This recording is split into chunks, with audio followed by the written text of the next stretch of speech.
Here we see some names and chemical symbols of some common elements. Aluminum, for example, has the chemical symbol of Al. Carbon has the chemical symbol of a capital C.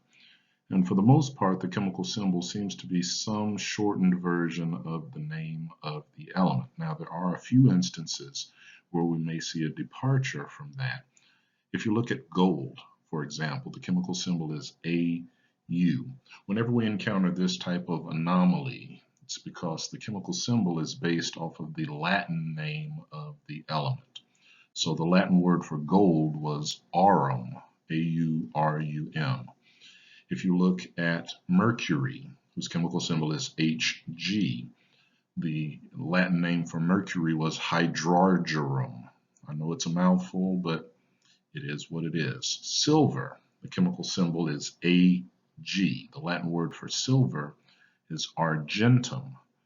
It turns out that there's a particular South American country whose discoverers saw that it was plentiful in silver. Hence, they named that country Argentina, literally meaning the land of silver. Now, what is it about an atom of aluminum or an atom of potassium or an atom of nickel that differentiates it from the other atoms? All matter is composed of atoms. Now, an atom is the tiniest unit that is representative of an element. If we were to take a brick of gold and we were to cut that brick of gold in half, then we would get two smaller bricks of gold. If we were to take one of those and to cut it in half, and then cut it in half, and then cut it in half, and then cut it in half, and then cut it in half, and then cut it in half until we were only able to get down to the particle that we couldn't cut in half anymore. That particle would be an atom. Now, an atom is made up of three subatomic particles of protons, neutrons, and electrons. Now, inside the heart of the atom, at the very center of the atom, we find an area where over 99.99% of the mass of an atom can be found. That area we call the nucleus. Inside the nucleus is where we find the protons and the neutrons. Since they are both found inside the nucleus, we classify these types of particles as nucleons. The electrons we find around the nucleus, in the area of the atom that isn't the nucleus. And in a moment, we're going to take a look at the similarities and differences between protons, neutrons, and electrons. We're ultimately going to see that electrons and protons both carry a charge, while a neutron does not. If you look at the chart, we see that a proton has a mass of approximately 1 atomic mass unit. Now that is a very, very small unit of measurement. An atomic mass unit is equal to 1.66 times 10 to the negative 24th grams.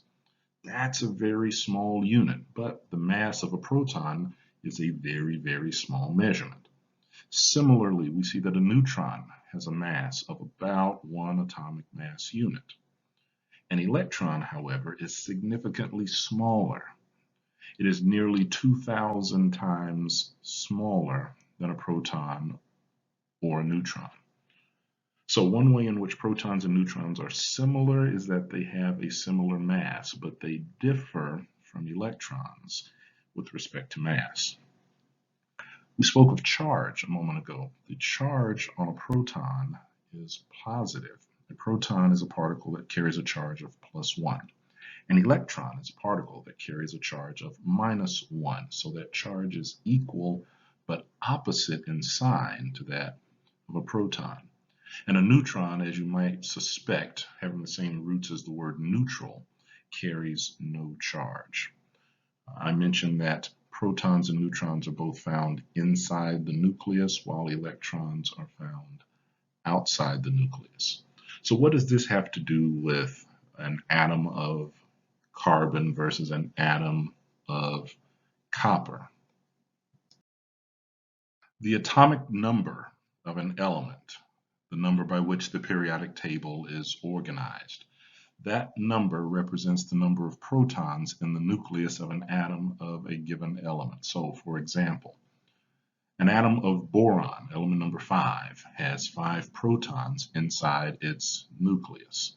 Follow along with me as we drop down. An atom of element number 13, aluminum, has 13 protons inside its nucleus. Let's scoot to the right. An atom of silicon, element number 14, has 14 protons inside its nucleus. Now, an atom must have the same number of protons as electrons. An atom must have the same amount of positive charge as it does negative charge. That positive and negative charge must balance out in an atom. So that atom of boron that has 5 protons inside the nucleus, it has 5 electrons outside of the nucleus. That atom of silicon that has 14 protons inside the nucleus has 14 electrons outside of the nucleus. Now that says nothing about the number of neutrons, and there's a reason for this.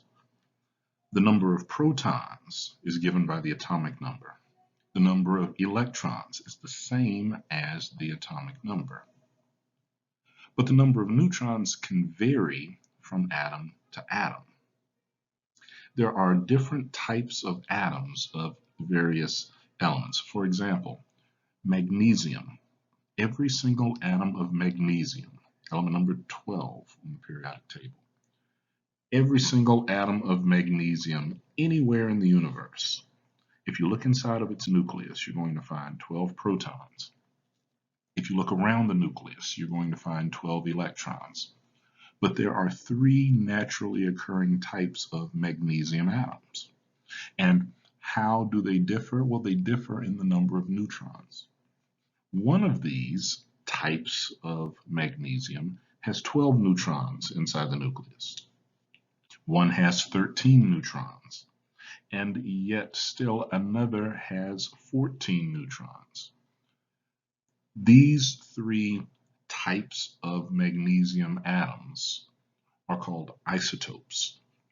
Isotopes are atoms of a given element that differ in the number of neutrons. And of the 118 elements on the periodic table, there are several elements that have multiple isotopes. Now there are some that only have one. Potassium, element number 19. There's only one stable, naturally occurring isotope of potassium. Similarly, fluorine, element number 9. There's only one naturally occurring isotope of fluorine. But I just mentioned magnesium, and there are 3 isotopes of magnesium, element number 12. There are 3 isotopes of hydrogen, element number 1. There are 10 different isotopes of element number 50, 10. So there are 10 different isotopes of 10. Now what do they all have in common? They all have 50 protons inside the nucleus and 50 electrons outside the nucleus. But they vary in the number of neutrons. How are we supposed to know this? We don't. You can't look at the periodic table and say, oh, this isotope, or excuse me, this element has 5 isotopes. This element only has 1 isotope. But these isotopes differ in the number of neutrons, and because of this, they differ in mass. An atom of carbon that has 6 neutrons is not going to be as massive as an atom of carbon that has 7 neutrons. And that's not going to be as massive as an atom of carbon that has 8 neutrons. Now, they're all carbon atoms, but they have different masses. At the bottom of this slide, we see a designation by which we can determine the atomic makeup of an isotope. X represents the chemical symbol. The letter A in the upper left-hand corner represents the mass number, which is the total number of protons and neutrons. And the letter Z in the lower left-hand corner represents the atomic number. So if we were referring to that isotope of carbon that has 6 protons and 7 neutrons, then the chemical symbol would be a capital C. In the bottom left-hand corner, the atomic number would be 6. And in the upper left-hand corner, the total number of protons and neutrons, 6 plus 7, would be 13. So looking at that designation, we would see a 13 on top of a 6 with the letter C as the chemical symbol. Now, in the designation that we see here, oftentimes the atomic number can be omitted. As I've mentioned, some of the elements have multiple isotopes. Carbon, for example, having carbon 12, carbon 13, and carbon 14. These isotopes can also be written with the name of the element followed by the mass number, carbon-12, carbon 13, and carbon 14, respectively. Isotopes of a single element have the same chemical properties. They don't differ in the nature of their chemical reactivity, but they do differ in mass. The reactivity of an atom is based on the number of electrons, and we know that that is the same as the number of protons, and within a given element, the number of protons and electrons doesn't change. Here we see the 3 isotopes of hydrogen: hydrogen 1, hydrogen 2, and hydrogen 3.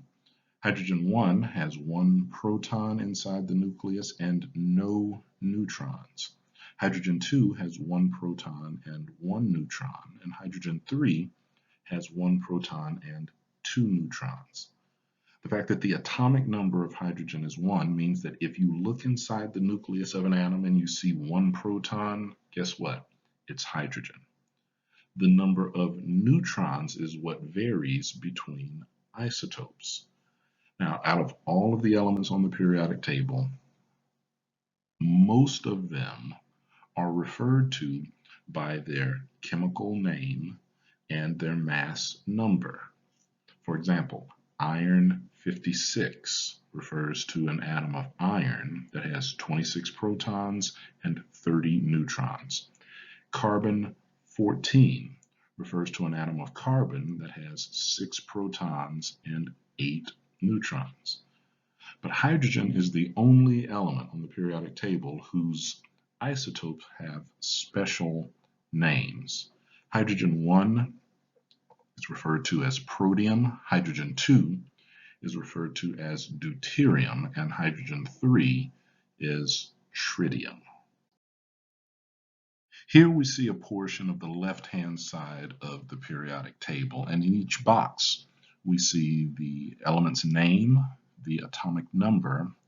Underneath that we see the chemical symbol, and underneath that we see yet another number, a number that we refer to as the atomic weight or the atomic mass. Now, I don't want you to confuse that with the mass number. The mass number does not appear on your periodic table. If you'll remember, the mass number refers to the total number of protons and neutrons in an isotope of a given element. And if an element has multiple isotopes, for example, calcium has 5 different isotopes. So we can't place 5 different numbers to speak to the total number of protons and neutrons in each type of calcium atom. So what does that atomic weight refer to? We'll talk about that in just a moment. But if we want to determine the composition of an atom, well, by knowing its atomic number, we immediately know the number of protons in the atom. If we know the atomic number, then we also know the number of electrons in the atom. And if we are given its mass number, then we can subtract the atomic number from the mass number to get the number of neutrons. If you think about it this way, if the number of protons and neutrons is the mass number, and then we subtract the atomic number, which is simply the number of protons, then we will end up with the number of neutrons. So here we see an example of fluorine 19, which has 9 protons, 9 electrons, and the number 19 refers to the total number of protons and neutrons. If 9 of those are protons, then the remaining 10 must be neutrons. The atomic mass, or the atomic weight, refers to the average mass of all of the naturally occurring atoms of a given element. But you have to take into consideration the abundance of each isotope. For example, in the universe, there's some hydrogen 1, there's some hydrogen 2, and there's some hydrogen 3. If I were to ask you what the mass of an atom of hydrogen is, well, it would depend on whether we were talking about hydrogen 1, hydrogen 2, or hydrogen 3. Hydrogen 1 has a mass of approximately 1 atomic mass unit. Hydrogen 2 has a mass of approximately 2 atomic mass units, and hydrogen 3, you guessed it, approximately 3 atomic mass units. So, how much does an atom of hydrogen weigh? Well, once again, it depends. Instead, we refer to the average weight or the average mass of an atom by taking into consideration that most of the hydrogen in the universe is hydrogen 1. Over 98% of the hydrogen in the universe is hydrogen 1. The atomic weight of hydrogen reflects that in that that overall average looks a lot more like the number 1 than it does 2 or 3. The atomic weight of hydrogen is 1.0079 atomic mass units. So when we take all of the atoms of hydrogen in the universe and we add them all up and we divide by the total number of atoms, then we end up with a number that's much closer to 1 than it is to 3, because most of the hydrogen in the universe is hydrogen 1. Now, this is not to be confused with the atomic number. This is not to be confused with the mass number. And typically, this does not refer to the mass of an atom, since many atoms have multiple isotopes. If you look underneath carbon on your periodic table, you'll see the number 12.011, which suggests that the average mass of an atom of carbon is a little more than 12 atomic mass units. Well, if carbon 12 has a mass of about 12 atomic mass units, and carbon 13, 13 atomic mass units, and carbon 14, 14 atomic mass units.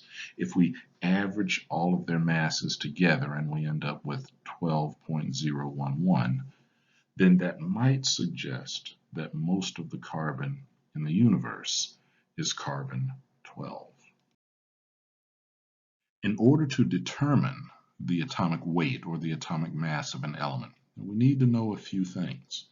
First, we need to know the exact mass of each isotope. Now, up to this point, you've heard me refer to the approximate mass. Hydrogen 1 weighs approximately 1 atomic mass unit. Hydrogen 2 weighs approximately 2 atomic mass units. But for us to do this type of calculation and determination, we need to know the exact mass of each isotope. Now, this is not information that we have swimming around in our heads. This is information that would have to be supplied to you. We also need to know the abundance of each isotope in nature. In other words, in a sample of 100% of all of the chlorine, element number 17, how much or what percentage of that is a particular isotope? Chlorine is made up of 2 isotopes, chlorine 35 and chlorine 37.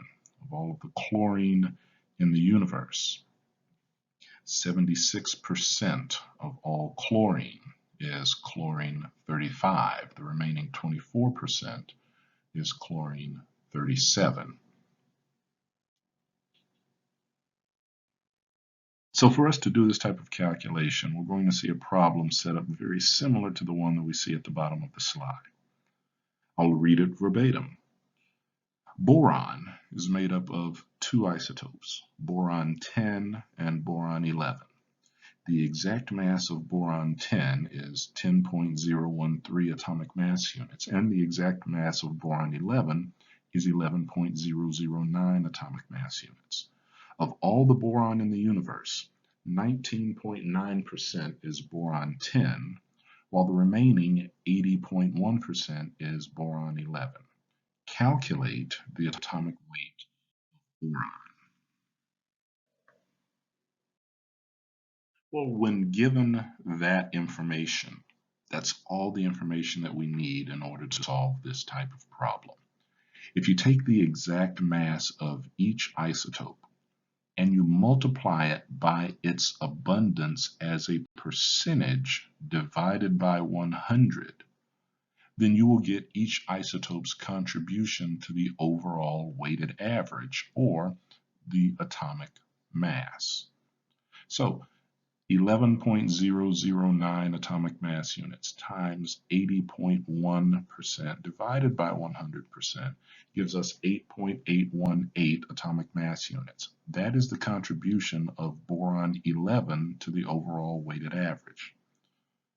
The contribution of boron 10 is 1.992587 atomic mass units. Once you do this, add those two values together. Or if you have 5 isotopes, do it for each of the 5 isotopes and add those 5 numbers together. And the number that you come up with, the sum of those contributions, is going to be the weighted average, or the atomic weight. If you look on your periodic table underneath boron, I will bet you that it reads 10.811. Suggesting that the average mass of an atom of boron is 10.811 atomic mass units. Now, it should be noted, there is no atom of boron anywhere in the universe that weighs exactly 10.811 atomic mass units. That's not what the atomic weight tells us. It's not the weight of a particular atom. It is the average weight of all of the atoms of a particular element, taking into consideration that some isotopes are more abundant than others.